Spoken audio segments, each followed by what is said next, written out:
Hi dear friends, ഇന്ന് ഒരു നാടൻ ഹെൽത്തി സ്നാക്കാണ് കാണിക്കുന്നത്. മുന്തിരിക്കൊത്ത്. ചെറുപയറും ശർക്കരയും തേങ്ങയുമാണ് മെയിൻ ഇൻഗ്രീഡിയൻസ്. ഇത് ഒരു 2-3 ആഴ്ച വരെ കേടുകൂടാതെ ഇരിക്കുകയും ചെയ്യും. അപ്പോൾ ഇതെങ്ങനെയാണ് തയ്യാറാക്കുന്നത് എന്ന് നമുക്ക് നോക്കാം. ഞാൻ റോഷ്നിയാണ് and you are watching heart to heart Tinkles. Tinkles subscribe ചെയ്യാത്ത കൂട്ടുകാർ ഒന്ന് സബ്സ്ക്രൈബ് ചെയ്തേക്കണേ. അതുപോലെ വീഡിയോ ഇഷ്ടമായെങ്കിൽ ലൈക്ക് ചെയ്യാനും മറക്കരുത്. മുന്തിരിക്കൊത്ത് തയ്യാറാക്കാനായിട്ട് ഞാനിവിടെ 1/2 കിലോ ചെറുപയറാണ് എടുത്തിട്ടുള്ളത്. ഏകദേശം 2 കപ്പ് ഉണ്ട്. ആദ്യം നമുക്ക് ഈ പയർ ഒന്ന് വറുത്തെടുക്കാം. ലോ ഫ്ലെയിമിൽ വെച്ചാണ് നമ്മളിത് വറുത്തെടുക്കേണ്ടത്. ഒട്ടും തന്നെ കരിഞ്ഞു പോകാതെ സൂക്ഷിക്കണം. അതുപോലെ തന്നെ നല്ല ക്വാളിറ്റി പയറാണ് ഇതിനായിട്ട് എടുക്കേണ്ടത്. ഇപ്പോൾ പയർ നന്നായിട്ട് വറുത്തെടുത്തിട്ടുണ്ട്. പച്ച കളറൊക്കെ മാറി നല്ലൊരു ബ്രൗൺ ഷെയ്ഡ് വന്നിട്ടുണ്ട്. അപ്പോൾ ഇത് തണുക്കാനായിട്ട് നമുക്കൊന്ന് മാറ്റി വയ്ക്കാം. നമുക്കിനി ഇതിലേക്ക് ആവശ്യമായ തേങ്ങ ഒന്ന് വറുത്തെടുക്കാം. ഞാനിവിടെ 2 കപ്പ് ചിരകിയ തേങ്ങയാണ് എടുത്തിട്ടുള്ളത്. തേങ്ങ നമ്മൾ ഒരുപാട് മൂപ്പിക്കുന്നില്ല. ജസ്റ്റ് അതിൻ്റെ കളറൊന്ന് മാറി തുടങ്ങുമ്പോൾ തന്നെ നമുക്ക് ഫ്ലെയിം ഓഫ് ചെയ്യാം. ഇത് കണ്ടില്ലേ, ഇത്രയും മതിയാവും. ഒന്ന് ഡ്രൈ ആയി കിട്ടിയിട്ടുണ്ട്. ഇപ്പോൾ നമുക്ക് ഫ്ലെയിം ഓഫ് ചെയ്യാം.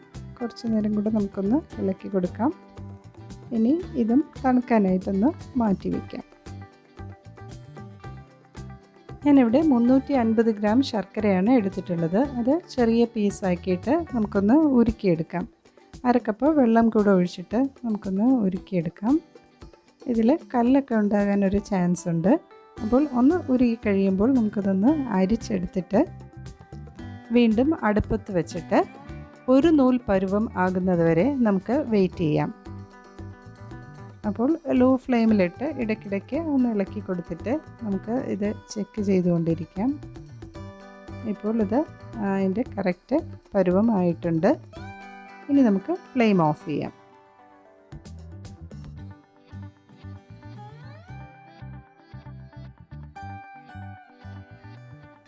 പയർ നന്നായിട്ട് തണുത്തിട്ടുണ്ട്. നമുക്കിതൊന്ന് പൊടിച്ചെടുക്കാം. പയർ പൊടിക്കുമ്പോൾ നമ്മൾ നല്ല പൗഡർ പോലെ പൊടിച്ചെടുക്കുന്നില്ല. ചെറിയ തരിയോട് കൂടിയാണ് എടുത്തിട്ടുള്ളത്. അപ്പോൾ ബാക്കിയുള്ള പയർ കൂടെ നമുക്കൊന്ന് പൊടിച്ചെടുക്കാം. 3 ഏലക്ക കൂടെ എടുത്തിട്ടുണ്ട്. അതിൻ്റെ തൊലിയൊന്ന് കളഞ്ഞിട്ട് അതിൻ്റെ അരി മാത്രം ഈ പയറിൽ കൂടെ ഇട്ട് നമുക്ക് പൊടിച്ചെടുക്കാം. ഓക്കെ, അപ്പോൾ പയർ ഫുള്ളായിട്ട് പൊടിച്ചിട്ടുണ്ട്. ഇനി ഇതിലേക്ക് നമുക്ക് വറുത്ത് വെച്ചിട്ടുള്ള തേങ്ങ ചേർത്ത് കൊടുക്കാം. ഇനി നമുക്ക് ശർക്കര ഉരുക്കിയത് കൂടെ ഒഴിച്ചു കൊടുക്കാം. എന്നിട്ട് ഇത് നന്നായിട്ടൊന്ന് മിക്സ് ചെയ്തെടുക്കാം.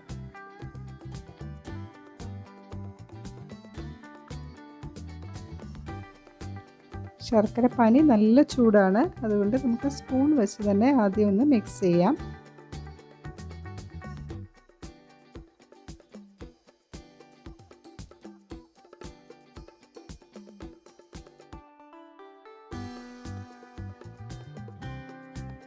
ഇനി കയ്യിൽ കുറച്ച് എണ്ണ ഒന്ന് തേച്ച് കൊടുത്തിട്ട് നമുക്കിത് ചെറിയ ബോൾസാക്കി എടുക്കാം. ഇത് ഇങ്ങനെ തന്നെ കഴിക്കാൻ നല്ല ടേസ്റ്റാണ്. ഒരു ഹെൽത്തി സ്നാക്ക് തന്നെയാണ്. ഓക്കെ, അപ്പോൾ നമ്മുടെ ചെറിയ ബോൾസ് എല്ലാം റെഡി ആയിട്ടുണ്ട്. ഇനി നമുക്കിതൊന്ന് ഫ്രൈ ചെയ്തെടുക്കാം. ഇനി ഇത് ഫ്രൈ ചെയ്യാനായിട്ട് 1.5 കപ്പ് അരിപ്പൊടി എടുത്തിട്ടുണ്ട്. നമ്മൾ ഇടിയപ്പത്തിനൊക്കെ യൂസ് ചെയ്യുന്ന സെയിം അരിമാവാണ്.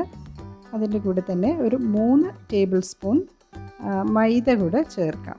പിന്നെ ആവശ്യത്തിന് ഉപ്പും ഒരു 1/2 ടീസ്പൂൺ മഞ്ഞൾപ്പൊടിയും കൂടെ ചേർത്തിട്ട് ഒന്ന് മിക്സ് ചെയ്ത് കൊടുക്കാം. ഇനി ഇതിലേക്ക് വെള്ളം കൂടെ ഒഴിച്ചിട്ട് ഇത് നമുക്കൊന്ന് കലക്കി റെഡിയാക്കി എടുക്കാം. ഓക്കെ, കുറച്ചായിട്ട് നമുക്ക് ആദ്യം വെള്ളം ഒഴിച്ചു കൊടുക്കാം. അപ്പോൾ നമ്മുടെ മുന്തിരിക്കൊത്തിൽ ഒരു ചെറിയ കോട്ടിങ്ങാണ് ആവശ്യം. നമ്മൾ അരിമാവ് ചേർക്കുന്നത് കൊണ്ട് തന്നെ നല്ല ക്രിസ്പി ആയിട്ടുള്ളൊരു കോട്ടിംഗ് ആയിരിക്കും നമുക്ക് കിട്ടുക. ഓക്കെ, ഇത് മതിയാവും. ഇനി നമുക്കിത് ഫ്രൈ ചെയ്തെടുക്കാം. ഞാനിവിടെ ഒരു കടായിൽ ഇത് പൊരിക്കാൻ ആവശ്യമായ എണ്ണ ചൂടാക്കാനായിട്ട് വെച്ചിട്ടുണ്ട്. എണ്ണ നല്ല ചൂടാകുമ്പോൾ നമുക്കിതുപോലെ ഓരോ ബോൾസും മാവിൽ നന്നായിട്ടൊന്ന് മുക്കിയിട്ട് എണ്ണയിലേക്ക് ഇട്ട് കൊടുക്കാം. ഇത് എണ്ണയിലിട്ടിട്ട് നമുക്ക് മീഡിയം ഫ്ലെയിമിൽ വയ്ക്കാം. പെട്ടെന്ന് തന്നെ ഒരു സൈഡ് ഫ്രൈ ആയി കിട്ടും. ഇതുപോലെ സ്പൂൺ വെച്ച് തന്നെ ചെയ്യണമെന്നില്ല, കൈകൊണ്ട് എടുത്തിട്ടാലും മതിയാവും. പക്ഷേ നല്ല ചൂട് എണ്ണയാണ്, കയ്യിലൊന്നും എണ്ണ തെറിക്കാതെ സൂക്ഷിക്കണേ.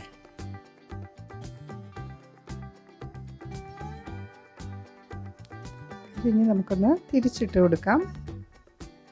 അപ്പോൾ ഒരു സൈഡ് നന്നായിട്ട് മൂത്ത് വന്നിട്ടുണ്ട്.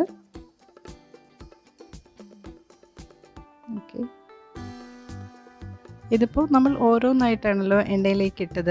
ഇതിന് പകരം 3 എണ്ണമോ അല്ലെങ്കിൽ 4 എണ്ണമോ ഒരുമിച്ച് മുക്കി എണ്ണയിലിടാറുണ്ട്. അപ്പോൾ ഇത് തമ്മിൽ ഒട്ടി ഒരു ബഞ്ച് പോലെ ഇരിക്കും. അതുകൊണ്ടായിരിക്കും മുന്തിരിക്കൊത്ത് എന്നുള്ള പേര് കിട്ടിയത് എന്ന് തോന്നുന്നു. ഒരു മുന്തിരിക്കുല പോലെ ഒരുമിച്ചിരിക്കുന്നത് കൊണ്ട്. അപ്പോൾ ഞാനിങ്ങനെ സെപ്പറേറ്റ് ആയിട്ടാണ് പൊരിച്ചെടുത്തിട്ടുള്ളത്.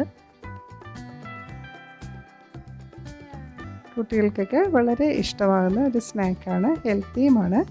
എല്ലാവരും ഒന്ന് ട്രൈ ചെയ്ത് നോക്കണേ. അപ്പോൾ വീഡിയോ ഇഷ്ടമായെങ്കിൽ ലൈക്ക് ചെയ്യാൻ മറക്കരുതേ.